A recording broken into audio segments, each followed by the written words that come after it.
Hello friends, Satyendra institute for reformation के online class में आपका स्वागत है। आज का टॉपिक है mathematics for RRB, NTPC and group D. Question 1, the product of two numbers is 48 if one of number equals the number of wings of a bird plus 2 times the number of finger in your one hand divided by number of wheels of a tricycle then the other number। Hindi में थोड़ा सा correction कर लीजिएगा। दो संख्याओं का गुणनफल 48 है यदि प्रथम संख्या एक पक्षी के पंखों के संख्या के साथ एक हाथ के अंगुली के 2 गुना को योग करके एक तिपहिए वाहन के पहियों से विभाजित करने पर प्राप्त होता है तो दूसरी संख्या निकालें। आइए इसे हम लोग बनाते हैं। तो देखिए सबसे पहले क्या हो रहा है, हम लोग दो नंबर जो है एक को हम लोग ए लेते हैं और दूसरे को बी लेते हैं। ए आपको दिया हुआ है, इनडायरेक्टली दिया हुआ है। वो बोला है कि विंग्स ऑफ ए बर्ड, किसी भी चिड़िया के 2 पंख होते हैं और आपके एक हाथ का अंगुली, एक हाथ में 5 उंगली होता है, उसका हमको डबल कर लेना है और जो भी आएगा उसको हम लोग को एक तिपहिए से मतलब 3 से डिवाइड करना है। इसको सॉल्व करेंगे तो मेरा आंसर हो रहा है 4। अब एक और दिया हुआ है, वो बोल रहा है कि दोनों जो हैं गुणनफल या प्रोडक्ट 48 है। अब यहाँ से हम लोग क्या करेंगे, जो फर्स्ट नंबर है उसका वैल्यू इसमें पुट कर देंगे तो यहाँ से सॉल्व करने से b का वैल्यू मेरा 12 आता है तो मेरा जो आंसर हो गया वो है 12। क्वेश्चन नंबर 2, यदि एक 3 अंकों वाली संख्या में अंतिम 2 अंकों के स्थान आपस में बदल दिए जाएं तो एक नई संख्या प्राप्त होती है जो कि वास्तविक संख्या से 45 अधिक है। उस संख्या के अंतिम 2 अंकों का अंतर ज्ञात कीजिए। इंग्लिश में देख लेते हैं। If in A 3 digit number the last 2 digits places are interchanged, a new number is formed which is greater than the original number by 45. What is the difference between the last 2 digit of the number? तो आइए इसे solve करने का हम लोग प्रयास करें। देखिए सबसे पहले एक हम एग्जांपल दे रहे हैं, किसी भी 3 डिजिट नंबर का एक एग्जांपल लिया गया है। जैसे हम यहाँ पर 234 एक एग्जांपल ले रहे हैं। तो देखिए किसी भी नंबर को प्लेस वैल्यू में लिखने का एक पैटर्न होता है। आप लोग पढ़े होंगे यूनिट, टेंथ, 100, 1000, हिंदी में इकाई, दहाई, सैकड़ा, हज़ार। तो उस फॉर्मेट में लिखने के लिए जो यहाँ 2 है उसका प्लेस वैल्यू जो हो गया आपका 200, 3 का प्लेस वैल्यू 30 और 4 का प्लेस वैल्यू 4। अब हम लोग क्या करते हैं, ये तो था जस्ट एग्जांपल, लिखा कैसे जाता है। अब हम एक नंबर जो है XYZ लेट करते हैं। मान लिए कि मेरा नंबर है XYZ, तो प्लेस वैल्यू के टर्म में इसको इस पैटर्न में लिख सकते हैं। अब लास्ट 2 डिजिट को हम लोग इंटरचेंज किए हैं तो इंटरचेंज करने से वह नंबर अब प्लेस वैल्यू के फॉर्मेट में ऐसे हो गया। अगर इसको माइनस कर लिया जाए तो यहाँ दोनों 100x कट जाएगा। अब यहाँ देखिए 10 कॉमन हो गया तो बचा y माइनस z और यहाँ पर आपको मिलेगा z माइनस y और टोटल डिफरेंस जो है आपको 45 दिया हुआ है। यहाँ पर हम लोग क्या किए हैं, माइनस को कॉमन लिए हैं। यहाँ थोड़ा हम लोग माइनस को कॉमन ले रहे हैं, इसलिए लिया गया है कि एक जैसा करने के लिए। अब इसको सॉल्व करने से मेरा मिला ये वाला 9y minus Z equal to 45। Hence y minus Z आपका कितना हो रहा है 5। और यही पूछा गया था लास्ट 2 डिजिट का जो डिफरेंस है, तो लास्ट 2 डिजिट का जो डिफरेंस हो गया वो मेरा हो गया 5। क्वेश्चन नंबर 3 और 4 को स्किप किया गया है क्योंकि वह एक सिंपल सा सिंप्लीफिकेशन का क्वेश्चन था जो आप लोग कर लीजिएगा। अब हम लोग क्वेश्चन नंबर 5 पर आते हैं। यहाँ दिया गया है the digit in unit place of the product. ठीक है, तो यहाँ देखिए यह एक प्रोडक्ट सीरीज है 81 से लेके 89 तक। किसी भी प्रोडक्ट सीरीज में अगर एक 2 का टर्म और एक 5 का टर्म आता है तो वह लास्ट में 0 देता है। तो यहाँ देखने का कोशिश करें कि यहाँ एक 2 का टर्म है जिसके लास्ट में क्या है 2 और 83 के बाद 84 आएगा और फिर उसके बाद एक यहाँ पर 85 जो है 5 का टर्म देगा। अगर यहाँ का 2 और यहाँ का 5 मल्टीप्लाई होकर 0 देगा, तो इसलिए इसका आंसर मेरा क्या हो जाएगा, 0 हो जाएगा। क्वेश्चन नंबर 6 को देखते हैं। पहले 19 विषम संख्याओं का योग। What is the sum of first 19 odd numbers. 19 odd numbers, 19 odd numbers यहाँ जो होंगे उसको देखिए क्या है, 1 से लेके 19 तक ऑड नंबर लेना है, 1 3 5 ऐसे चलेगा, और कितना टाइम्स, 19 टाइम्स। तो सबसे पहले हम लोग नंबर ऑफ टर्म्स निकाल लेंगे, 19 टाइम्स है इसीलिए नंबर ऑफ टर्म्स भी 19 होगा। अब देखिए किसी भी ऑड नंबर का सम निकालने का जो फॉर्मूला होता है N square, number of terms का स्क्वायर, तो यहाँ से 19 का स्क्वायर कर दिए, इसलिए मेरा आंसर हो गया 361। Question number 7। यहाँ पर हम लोग को नेचुरल नंबर के स्क्वायर का सम निकालना है और फर्स्ट 10 को लिया गया है। यहाँ आपको दिखाई दे रहा है कि फर्स्ट 10 नेचुरल नंबर के स्क्वायर का सम है। तो यहाँ सबसे पहले हम लोग नंबर ऑफ टर्म्स निकालते हैं, 1 से 10 तक है और किसी को स्किप नहीं किए हैं, तो यहाँ नंबर ऑफ टर्म्स कितना होगा, 10 होगा। और नेचुरल नंबर का सम निकालने का जो फॉर्मूला है ये यहाँ दिया हुआ n+1 2n+1/6। n के जगह हम उसका वैल्यू 10 पुट कर दे रहे हैं, तो मेरा ए वाला इक्वेशन मिला जिसको फाइनली सॉल्व करके 385 मिलता है। तो मेरा आंसर हो जाएगा 385।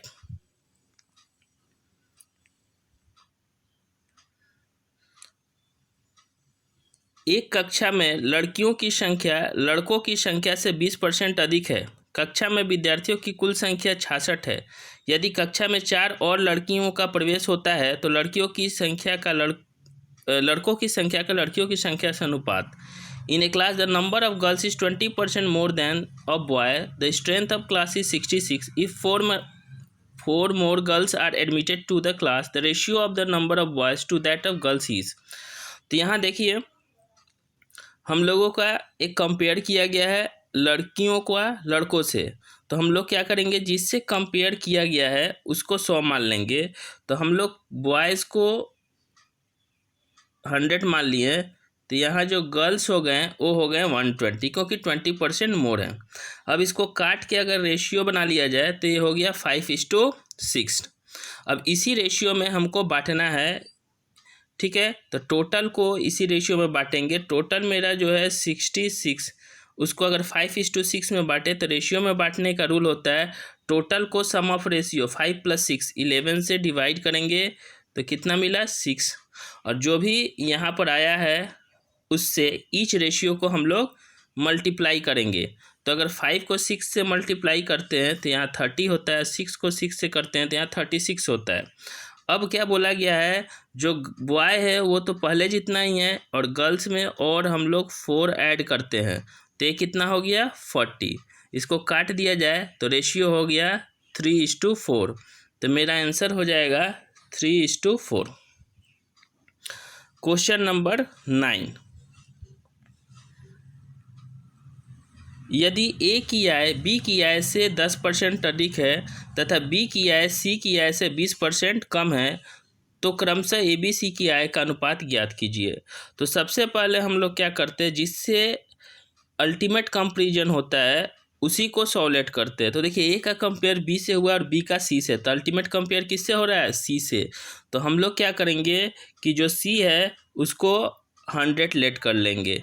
तो सी अगर 100 है तो बी उससे 20% कम है तो ये कितना होगा, 80 हो जाएगा। अब आइए बी से ए 10% ज़्यादा है तो हम लोगों को क्या करना होगा, 80 का 10% निकालना होगा। तो 80 का 10% कितना मिलेगा, 8 मिलेगा। अधिक होने से प्लस हो गया और वो कितना हो गया, 88 हो गया। अब इसको अगर हम काट के रेशियो बना ले तो मेरा रेशियो ये वाला मिलता है। तो मेरा आंसर हो गया 22-20-25। अब चलते हैं हम लोग next question number 10। A B C एक कार्य को क्रमशः 30, 50 और 70 दिनों में पूरा कर सकते हैं। प्रतिदिन वेतन का अनुपात 4:3:2 है। यदि ए की कुल आय 144 है तो बी की कुल आय ज्ञात कीजिए। इंग्लिश में देख लेते हैं। A B C along completed a piece of work in 30, 50 and 70 days. The ratio of salary of each day is 4:3, 3:2 respectively. If total income of A is 144 find total income of B. तो यहाँ देखने का कोशिश किया जाए कि आपको day दिया हुआ है, तो सबसे पहले हम लोग क्या करेंगे, जो डे दिया हुआ है उसका हम लोग रेशियो बना लेंगे। तो यहाँ देखिए डे का रेशियो हो गया 3:5:7 और ईच डे का मजदूरी या वेजेस दिया हुआ है। तो कोई भी आदमी का टोटल मजदूरी होता है प्रतिदिन का मजदूरी इंटू नंबर ऑफ डेज। तो हम लोग क्या करेंगे, इसका कंपाउंडिंग करेंगे। कंपाउंडिंग में क्या किया जाता है, जस्ट मल्टीप्लाई। तो 3 × 4 12, यहाँ 5 × 3 15, यहाँ 14 हो गया। अब आइए दिया हुआ है कि ए जो है उसका 12 यूनिट किसके बराबर है, 144। तो 12 अगर 144 है तो यहाँ से सॉल्व करने से 15 कितना मिलेगा, 180। यहाँ तो आप लोग को ये तो एक ही नियम या यूनिटरी सिस्टम से सॉल्व किया गया है। 144 जिसका वैल्यू है वो नीचे गया और डिमांड जो मेरा है उससे मल्टीप्लाई हो गया। चलते हैं नेक्स्ट क्वेश्चन नंबर 11 पर।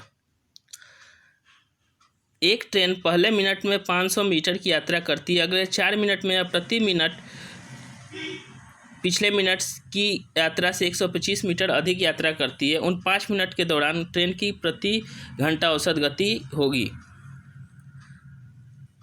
इंग्लिश में देख लेते हैं। A train travels 500 metre in first minute, in the next 4 minutes it travels in each minute 125 metre more than that in previous minute. The average speed per hour of the train during those 5 minute. तो देखिए समझने का कोशिश की है। सम बोलता है कि जो ट्रेन है फर्स्ट मिनट में 500 जाता है और उसके बाद हर मिनट 125 करके स्पीड बढ़ाता है, ठीक है। तो यहाँ देखिए आपका जो फर्स्ट मिनट में 500 है, सेकंड में 125 ऐड हो जाएगा, थर्ड में फिर 125 ऐड होगा, फोर्थ में फिर 125 ऐड होगा, 5 में। तो 5 मिनट का टोटल डिस्टेंस निकाल लेंगे और निकाल के इसको हम लोग 5 से भाग करेंगे तो एवरेज मिलेगा। हाँ याद रखिए यूनिट मैच कराना होगा, मीटर के संग सेकेंड होता है, इसीलिए हम मिनट को सेकेंड में बदलने के लिए 60 से मल्टीप्लाई किए। अगर इसको ऐड किया जाए तो ये 3750 मिला, नीचे है 5/60 और फाइनली इसको हम लोग 18/5 से गुना कर देते हैं क्योंकि किलोमीटर में ऑप्शन दिया हुआ है। अब आइए इसको काटते हैं। तो देखिए यहाँ का 0 इसको काट देगा, इसको 6 से काटा जाए तो 3 बार में कटेगा। इसको अगर हम लोग 5 से काटते हैं तो 5 से 7 बार में गया और यहाँ से फिर से 5 बार में जाएगा और इसको 5 से काट दिया जाए तो ये आपका जा रहा है 15 बार में। तो 15 या 45, तो मेरा आंसर कितना हो जाएगा, 45। Question number 12। देखिए यहाँ एक सिंपल सा फॉर्मूला है। हम लोग जानते हैं कि अगर P/Q प्लस Q/P 1 है तो यहाँ से P का Q प्लस Q का Q 0 होगा। अब यहाँ देखिए P के जगह पर P² लिया गया है और Q के जगह पर Q², बाकी सेम है। तो यहाँ से क्या हो रहा है, एक दूसरे का उल्टा 1 है। अब हमको जो दिया है इसको हम लोग इस पैटर्न में लिख सकते हैं, P का पावर 6 और Q के पावर 6 को इस पैटर्न में लिख सकते हैं और फाइनली ये बन गया A का क्यूब प्लस B का क्यूब, इसलिए ये भी क्या होगा, 0 होगा। तो मेरा जो आंसर हो गया ये हो गया 0। चलिए क्वेश्चन नंबर 13। यहाँ देखिए मेरा जो डिमांड है उसको देखते हैं। ए है ½ m³ - 6m² plus 12m - 8 divided by √n, total में से -n है। अब देखिए जो ये वाला पोर्शन दिया है उसको हम लोग लिख सकते हैं हाफ, यहाँ वाला पोर्शन को ए किसका होल क्यूब हो रहा है, m-2 का होल क्यूब। अब यहाँ से अगर हम लोग m का वैल्यू निकालते हैं तो यहाँ से m का वैल्यू मिलेगा √n और 1 उधर जाकर माइनस हो जाएगा तो +2, ठीक है। अब n के वैल्यू को इसमें पुट कर दिए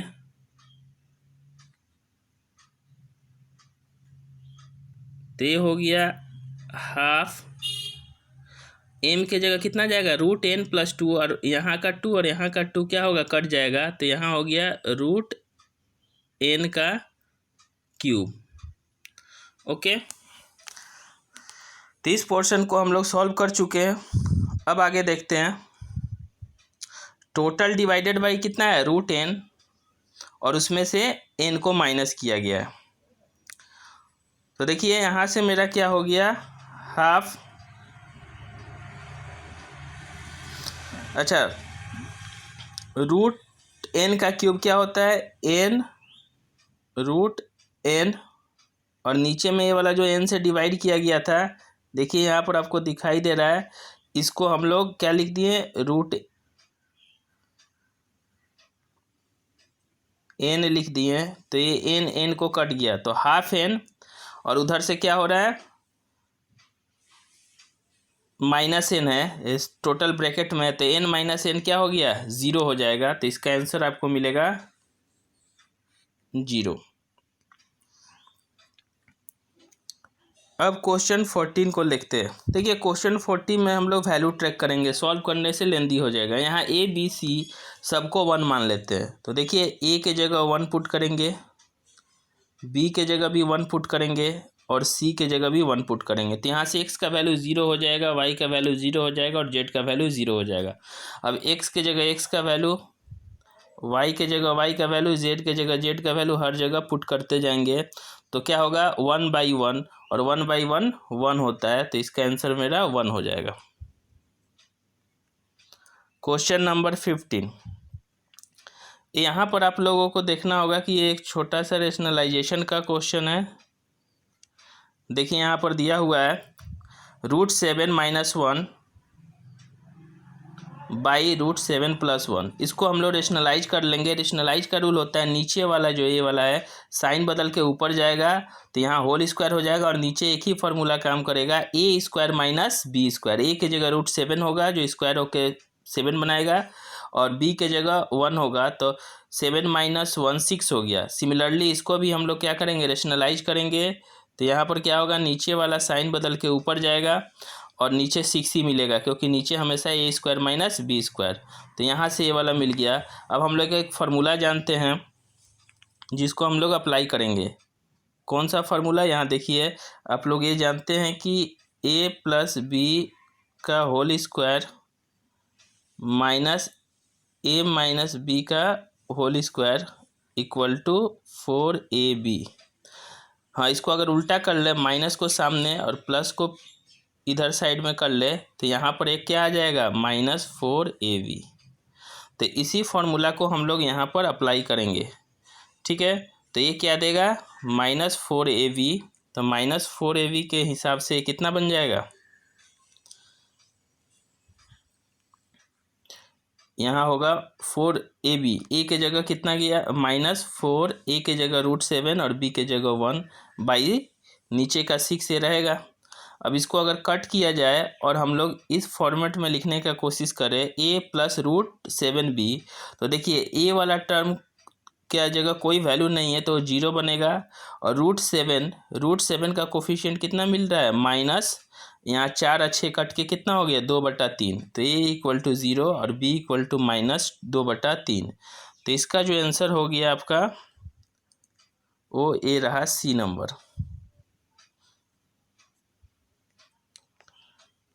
क्वेश्चन नंबर 16, यहाँ एक एक टर्म को हम लोग रेशनलाइज करेंगे। तो देखिए फर्स्ट को जो यहाँ पर दिया है रेशनलाइज करेंगे तो क्या मिलेगा, हम लोग थोड़ा सा चेंज कर लिए, √2 को पहले और 1 को बाद में रख ले रहे हैं। तो इससे क्या होगा, माइनस का झमेला नहीं रहेगा। तो रेशनलाइज करेंगे तो नीचे वाला साइन बदल के ऊपर गया, और नीचे 2 - 1 1 हो गया, लिखने का ज़रूरत नहीं है। सिमिलरली इसको रेशनलाइज करेंगे तो √3 - 2, बड़ा वाला को पहले किए हैं, छोटा वाला को बाद में, और नीचे क्या हो गया, 3 में से 2 गया 1।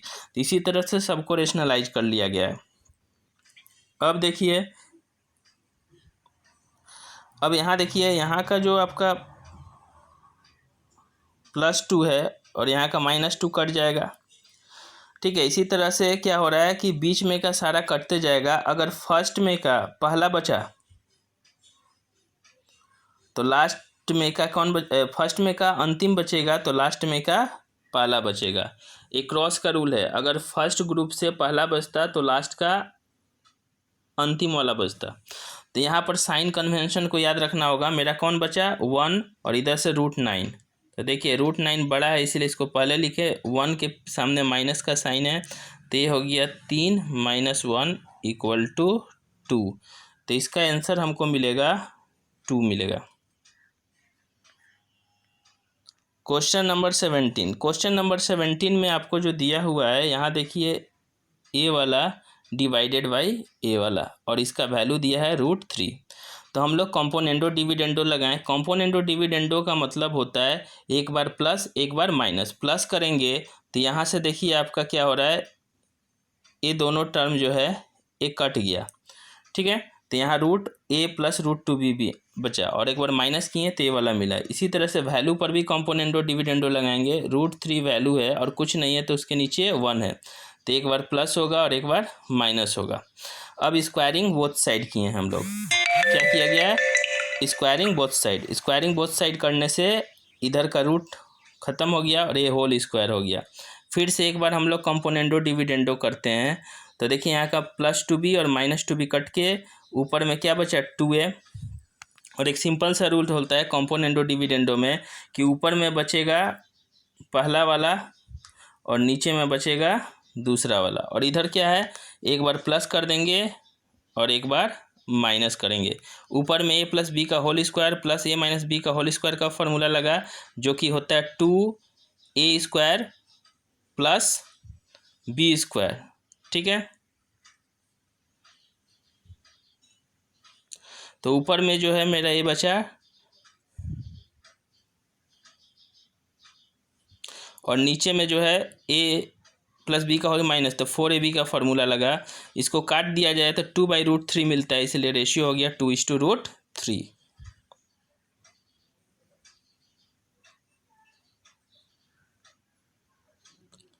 तो मेरा रेशियो हो गया 2:√3।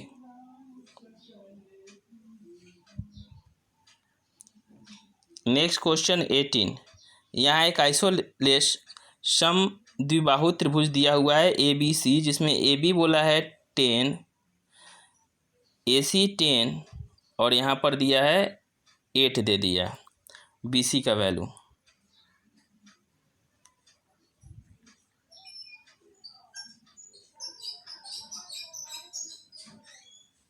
BC नहीं, AD का वैल्यू 10 दिया है।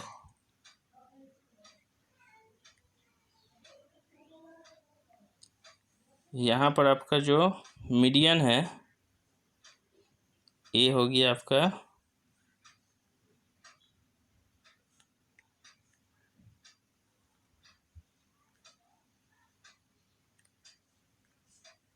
मेरा जो मीडियन हो गया, इसका वैल्यू 8 दिया हुआ है, ओके।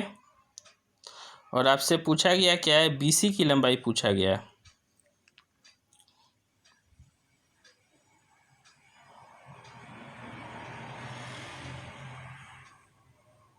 तो देखिए इसमें क्या होगा, AB × AC = BC × AD के फॉर्मूला से हम लोग बना सकते हैं।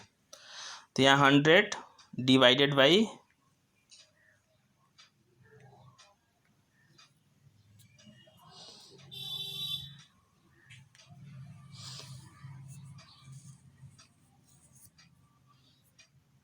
यहाँ देखिए फॉर्मूला देखिए, यहाँ होगा आपका, अगर ये वाला D है तो AD × BD = AB × AC। अब हम लोग वैल्यू पुट करते हैं। AD क्या होता है, मीडियन है, इसलिए हाफ हो जाएगा, तो 8 का हाफ 4। BD का वैल्यू आपको दिया हुआ है AD अच्छा AD का वैल्यू आपको कितना दिया हुआ है, ये तो आपको दिया हुआ है 8 दिया हुआ है, ठीक है। और हमको क्या हो गया, BD का वैल्यू जो है निकालना होगा, = 10 × 10। तो इसको अगर सॉल्व किया जाए तो ये हो जाएगा 100/8, 4 से डिवाइड किया जाए तो 25/2 होगा, और BD का डबल ही BC है, इसीलिए 25 हो जाएगा। तो मेरा आंसर इसका कितना होगा,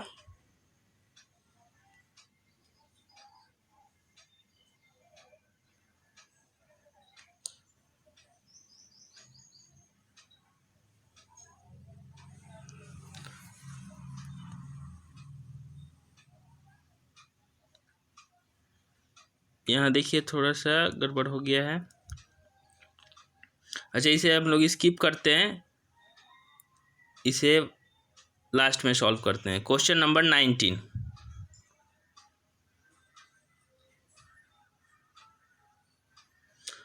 क्वेश्चन 19 जो है, एक घड़ी है, उसके आवर हैंड और मिनट हैंड के बीच का एंगल निकालना है जबकि टाइम 7:20 हो रहा है। देखिए आवर हैंड और मिनट हैंड के बीच का एंगल निकालने का जो फॉर्मूला है वो है 30h - 11/2m equal to angle. h मतलब आवर, m मतलब मिनट। तो आवर के जगह पर हम लोग 7 पुट करेंगे और मिनट के जगह पर 20 पुट करेंगे, क्योंकि 7:20 टाइम हो रहा है। अब इसको सॉल्व करेंगे तो मेरा 100 मिल गया, तो इसलिए मेरा आंसर क्या हो गया, 100 हो गया। ठीक है।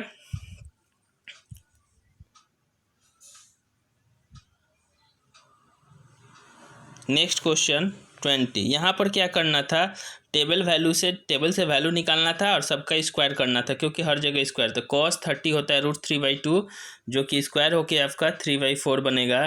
sin 60 भी √3/2 होता है, तो ये भी स्क्वायर होकर 3/4 बनेगा। tan 1 होता है, 1 का स्क्वायर 1 ही होगा। sec का 2 वैल्यू होता है, स्क्वायर होकर 4 होगा। और cos 01 होता है, 1 का 1 होगा। तो यहाँ से दोनों फ्रैक्शनल जुड़ा तो 3/2 और 6 हो गया। 3/2 इक्वल टू 1.5 और 6, टोटल 7.5 हो गया। तो मेरा आंसर कितना हो गया, 7.5। ठीक है।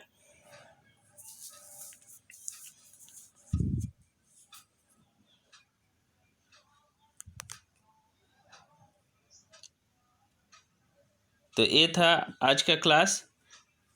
धन्यवाद।